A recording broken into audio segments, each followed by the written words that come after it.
جنت کے جوانوں کے سردار ہیں، جنت کے جوانوں کے۔ اور سنو، میرے آقا حسین نے کربلا کے میدان میں آخری جو خطبہ دیا تھا 30,000 کے لشکر کے سامنے، میرے آقا حسین نے جو آخری خطبہ دیا، سنیوں اور کسی کا نام نہیں لیا، میرے آقا حسین نے تمہارا ذکر کیا تھا۔ 30,000 کا لشکر تھا، میرے آقا حسین 71 لاشوں کے درمیان کھڑے تھے، اور حسین کی عظمت کو دیکھ کر آسمان کے فرشتے دیکھ کر رب سے پوچھتے تھے، مولا 71 لاشیں کٹے پھٹے کربلا کے اندر پڑے ہیں، اس اطمینان اور شوق کے ساتھ یہ میدان میں تلوار چلانے والا پتہ کون ہے؟ آواز آتی تھی، یہ کون سی وقار ہے؟ 71 لاشوں کے اندر میں نے کہا برابری کرتے ہو، یزید کو سامنے لاتے ہو، اوہ مردودو شرم کرو، کیسے یزید کے متعلق گوشے نرم رکھتے ہو؟ خاندان رسول کی کلیوں کو کربلا میں نسلا گیا، گلشن زہرا تاراج کیا گیا، 18 سال کے اکبر کی جوانی کے ٹکڑے کربلا کے اندر بکھیر دیے گئے، اور محمد کے لاشوں پہ گھوڑوں کی ٹانگوں کے ساتھ گھوڑے دوڑا کر بسا دیا۔ یزید کی طرفداری کرتے ہو، اس یزید کی طرفداری کرتے ہو، شرم کرو۔ اگر تمہیں یزید کا چہرہ اینک کے شیشوں کے اندر اجڑا نظر آتا ہے تو شیشے بدل لو۔ آپ نے اینک کے شیشے بدلو، جس میں تمہیں یزید کا لباس اجڑا نظر آتا ہے، یزید کے لباس پر 71 لاشوں کا خون نظر نہیں آتا۔ تمہیں یزید بے گناہ نظر آتے ہیں، ثبوت کوئی نہیں ملتا۔ میں نے کہا حضور کے صحابہ حضرت ابو سعید خدری رضی اللہ تعالیٰ عنہ فرماتے ہیں، آپ کے چہرے پر داڑھی مبارک کے چند بال، لوگ پوچھتے تھے ابو ہریرہ عمر کی وجہ سے گر گئے؟ کہا نہیں، یزیدی فوجوں نے میری داڑھی کے بال نوچے ہیں، اور کس کے کہنے پر؟ یزید کے کہنے پر۔ تمہیں یزید اب بھی اجلا نظر آتا ہے، نکلا نظر آتا ہے۔ حیا کرو، شرم کرو۔ آسمان کے فرشتے نیچے جب دیکھتے ہیں حسین کا لباس پھٹا ہے، جسم کٹا ہے، لیکن پھر بھی اس استقامت کے ساتھ اور اس شوق کے ساتھ میدان کے اندر جا رہا ہے۔ فرشتے دیکھ کر کہتے ہیں مولا یہ کون سی وقار ہے؟ مولا بتا تو صحیح یہ کون سی وقار ہے؟ بلا کا شاہ سوار ہے، جو ہے ہزاروں قاتلوں کے سامنے ڈٹا ہوا، لباس ہے پھٹا ہوا، غبار میں اٹا ہوا، تمام جسم ناز میں چھدا ہوا کٹا ہوا، عبا بھی تار تار ہے تو جسم بھی فکار ہے، زمین ہے تپی ہوئی تو فلک بھی شعلہ مار ہے۔ ایک آواز آتی ہے یہ بریتی حسین ہے، یہ بریتی حسین ہے، نبی کا نور عین ہے، جو ہے ہزاروں قاتلوں کے سامنے ڈٹا ہوا، غبار میں اٹا ہوا، لباس ہے پھٹا ہوا، تمام جسم ناز میں چھدا ہوا کٹا ہوا، عبا بھی تار تار ہے، جسم بھی فکار ہے، وہ زمین ہے تپی ہوئی، فلک بھی شعلہ بار ہے، مگر یہ مرد تیغ زن سب شکن فلک شکن، کمال صبر و اندہی سے میر کارزار ہے، ادھر سپاہ شام ہے، ادھر سپاہ شام ہے، ہزار انتظام ہے، ادھر شکیل امام ہے، ادھر فقر امام ہے، مگر عجیب شان ہے، غضب کی آن بان ہے، جدھر اٹھی ہے تیغ بس خدا کا نام ہے، ایک اس آواز آ رہی ہے یہ بریتی حسین ہے، یہ بریتی حسین ہے، یہ بریتی حسین ہے، نبی کا نور عین ہے، جو ہے ہزاروں قاتلوں کے سامنے ڈٹا ہوا۔ میں صدقے جاؤں 71 لاشیں کربلا کے میدان کے اندر پڑی تھی، نبی کا نواسا عزم و استقلال کے ساتھ تلوار چلا رہا تھا، میرے آقا حسین نے آخری خطبہ دیتے ہوئے کہا، جب یزیدی فوجیں سامنے تھی، حسین کربلا کے میدان میں کھڑے تھے، آپ نے فرمایا او شامیوں حرامیوں، او کوفے کے اوباشوں، او شام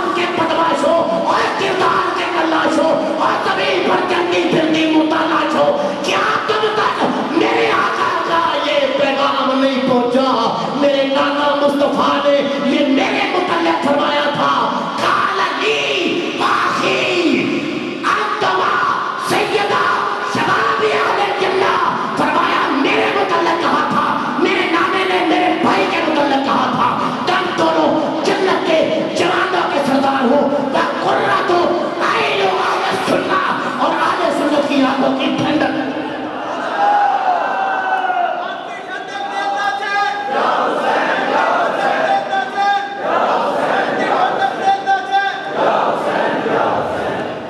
حضور نے فرمایا جدیدیوں سنو، یہ تو امام حسین نے کہا تھا نا کربلا میں، یزیدیوں کان کھول کر سن لو، میرے نانا جان نے میرے متعلق اور میرے بھائی کے متعلق فرمایا تھا تم دونوں جنت کے جوانوں کے سردار۔ حسین کا مخاطب لشکر یزید تھا، آج ہماری مخاطب بھی یزیدی اولاد ہے، ہم انہیں مخاطب کر کے آقا حسین کا آخری خطبہ سنا رہے ہیں۔ مولا حسین نے فرمایا تھا، فرمایا میرے متعلق میرے بھائی کے متعلق حضور نے فرمایا تم دونوں جنت کے جوانوں کے سردار ہو اور تم اہل سنت کی آنکھوں کی ٹھنڈک ہو۔ اہل سنت کی آنکھوں کی، آج تک زور سے بولو، اہل سنت کی آنکھوں کی، اہل سنت کی آنکھوں کی ٹھنڈک ہو۔ میں نے کہا حسن اور حسین ٹھنڈک ہے آنکھوں کی، کن کی؟ اہل سنت کی، اہل سنت کی۔ اور جو حسین کے نام سے جلتا ہے وہ لیبل لگاتا ہے سنیت کا، وہ لیبل لگانے سے کچھ نہیں ہوگا، اس جہاد کے اندر صحبتی ہو چکی ہے، ایک طرف نبی کے شہزادے حضور کی آل ہے اور دوسری طرف یزیدی ہے۔ دنیا کان کھول کر آنکھیں کھول کر دیکھ لے، حسینیت کے نعرے کہاں بج رہے ہیں اور یزیدیت کا ساتھ کدھر سے دیا جا رہا ہے۔ سن لو، اس دور کے اندر میں سلام پیش کرتا ہوں بزم شاعر کونین، آج جنہوں نے محفل نعت کرائی، اس کو محفل نعت کہتے ہیں۔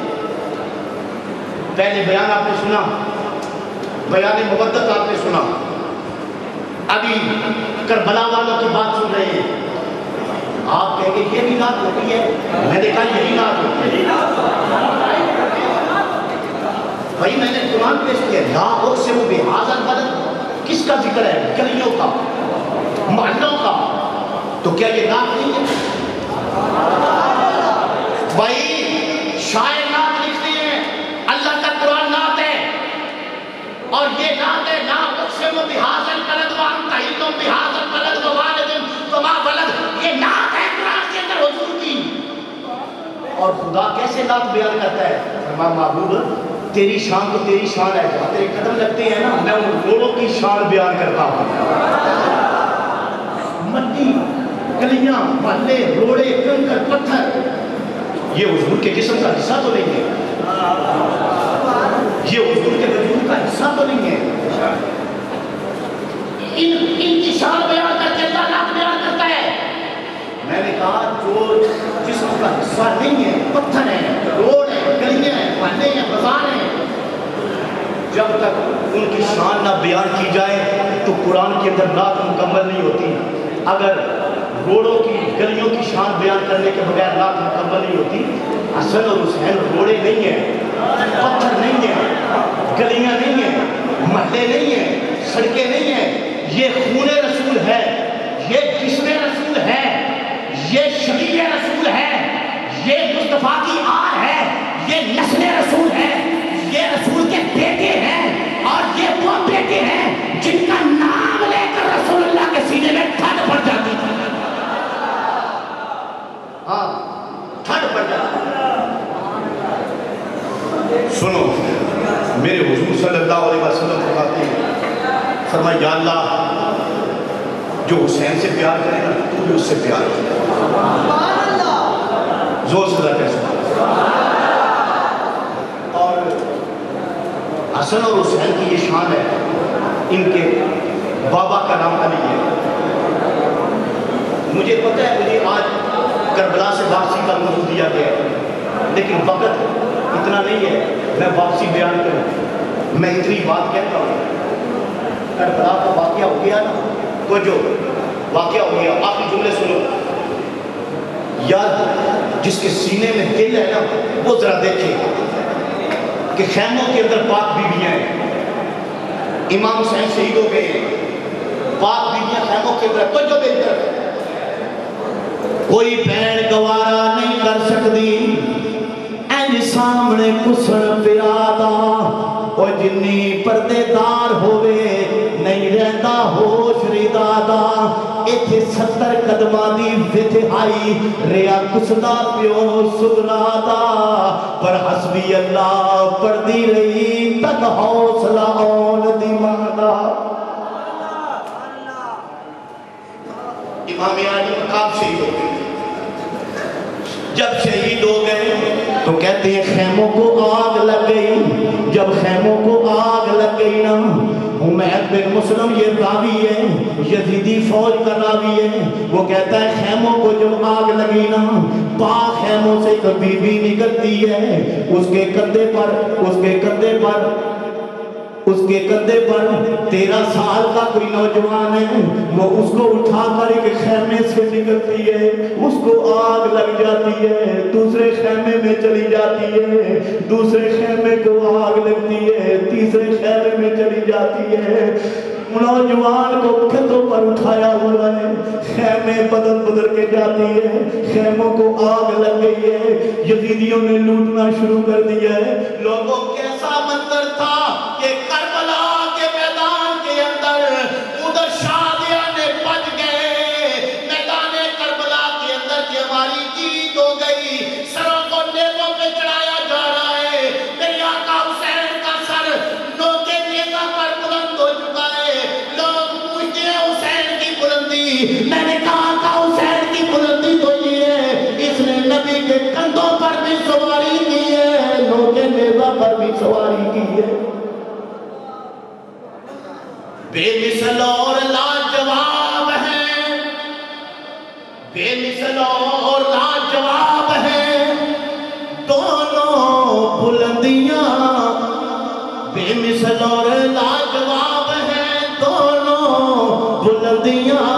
اور دوش نبی سے نوکے سینہ تک گیا حسین، دوش نبی سے نوکے سینہ تک گیا حسین.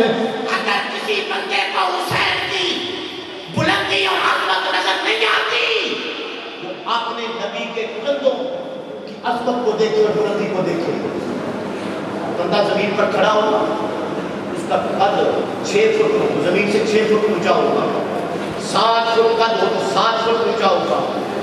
اپنے چھت پر اگر چڑھ جائے تو 14 فٹ چھت ہوگی، 6 فٹ قد ہوگا، اتنا بلند ہو جائے گا. ہوائی جہاز پہ بیٹھے گا، ہزاروں فٹ کی بلندی پر پرواز کرے گا. میں صدقے جاؤں، میرے آقا کی عظمت کی پرواز دیکھنی ہے. معراج کی رات دیکھو، جب سدرہ نیچے تھا قدم مصطفیٰ اوپر تھے، اللہ کا عرش نیچے تھا حضور کے قدم اوپر تھے. جس کے قدموں کے نیچے عرش اللہ ہے، اس کے کندھوں پر حسین ہے. ڈیلی بھی زور سے اس کے کندھوں پر حسین ہے. تمہیں حسین نبی کے کندھوں پر نظر نہیں آتا. جاؤ خانے کعبے کے پاس جا کر دیکھو، پتھر ہے. اور قرآن کہتا ہے وَاتَّخِذُوا مِن مَّقَامِ إِبْرَاهِيمَ مُصَلًّى. اس وقت تک حج مکمل نہیں، عمرہ مکمل نہیں. جب تک مقام ابراہیم کے پاس تم نفل نہیں پڑھتے، نماز اس کو جائے نماز نہیں بناتے، یہاں پر نفل نہیں پڑھتے، اس وقت تک تمہارا حج مکمل نہیں، تمہارا عمرہ مکمل نہیں. میں نے کہا مولوی صاحب مجھے یہ بتاؤ، یہ حج اور عمرے کے اندر یہ پتھر کہاں سے آ گیا؟ کہنے لگے اس پر ابراہیم خلیل اللہ کے قدم لگے ہیں. میں نے کہا پتھر پر قدم لگے، 1400 سال ہو گئے گزر گئے، آج اس سے پہلے کا پتھر پڑا ہے، ہزاروں صدیاں گزر گئے، اس پتھر پہ قدم لگے تھے ابراہیم کے. اللہ فرماتا ہے آج بھی اس کو جائے مصلی بناؤ. اس کو صلاۃ کی جگہ بناؤ. میں نے کہا جب ابراہیم کے قدم لگے ہیں وہ صلاۃ کی جگہ ہے. تو میں قدموں کی بات نہیں کر رہا, میں اس حسین کی بات کر رہا ہوں جس پر نبی کے قدم نہیں, نبی کے لب لگے ہیں, جس کو نبی چومتا رہا ہے, گود میں بٹھا کر حضور چومتے تھے, پیشانی کو چومتے تھے, بالوں کو چومتے تھے, منہ کے اندر زبان ڈالتے تھے. حسین کی انگلی پکڑ کر چلنا حضور نے سکھایا, اور نبی پاک نے مجھے یہ جو ہے نا یہ حضور نے اپنے جواب امام حسین انگلی پکڑ کے چلنا سکھایا. اور خدا کی قسم ہر بندہ دنیا سے چلا جائے متقی پرہیزگار جب دنیا سے جاتا ہے, اگر بچے کو مسجد کے اندر لے جاتا ہے اس کی عادت ہوتی ہے, اس کے جانے کے بعد بھی بچہ مسجد میں آتا رہتا ہے. میں سب کے جاؤں, میرے حضور نے فرمایا بیٹا 7 سال کا ہو جائے, 7 سال کا بچہ ہو جائے تو باپ کے لیے ضروری ہے اس کی انگلی پکڑ کر اس کو مسجد کے اندر لائے, مسجد کے اندر ساتھ لے کر آئے. کیوں؟ کہاں تقریریں ایک طرف, باز و نصیحت ایک طرف, درس ایک طرف, اگر انگلی پکڑ کر باپ اپنے بیٹے کو روزانہ مسجد میں لاتا ہے جہاں صحیح عقیدہ لوگ کی جماعت کھڑی ہوتی ہے, بیٹا دیکھتا ہے باپ وضو کیسے کرتا ہے, بیٹا دیکھتا ہے باپ نماز کیسے پڑھتا ہے, بیٹا دیکھتا ہے باپ ہاتھ کیسے باندھتا ہے. اللہ کی قسم میں نے دیکھا ہے بوڑھا بابا 100 سال کی عمر ایک دن مدرسے نہیں گیا, اور اتنے بڑے مولوی صاحب پاس آ کے کھڑے ہوئے, کتابیں اٹھائی, کہنے لگے بابا جی کہنے لگے وضو اس طرح نہیں کیا جاتا, عمر گزر گئی آپ کو نہیں پتا, وضو اس طرح نہیں کیا جاتا, یہ میرے پاس کتابوں میں لکھا ہے, وضو یوں شروع کیا جاتا ہے. بابے اور کہنے لگے میں کتابہ کو نہیں پڑھی, میں کتابہ کو نہیں پڑھی. مولوی صاحب کہتے جی نہیں پڑھی ہے تو میں کتاب کیا بخانا, تو کہتے تھے کتاب بخاننا میری تسلی نہیں ہونی, اس واسطے کہ تم کتاباں میں پڑھے ہے تو میں اکھاں نال دیکھے, اکھاں نال دیکھے. وہ کہتا ہے بابا تیری عمر 80 سال ہو گئی, 100 سال تو کیوں دیکھے؟ وہ کہتا ہے میں پیر میر علی صاحب نے دیکھے, پیر میر علی صاحب نے پیر سیال نے دیکھے, پیر سیال نے تم سے شریف والے نے دیکھے, انہوں معاذ شریف والے نے دیکھے. فرمایا ایسے سلسلہ چلتا رہے, انہوں اجمیر والے نے دیکھے, اجمیر والے نے بغداد والے نے دیکھے, بغداد والے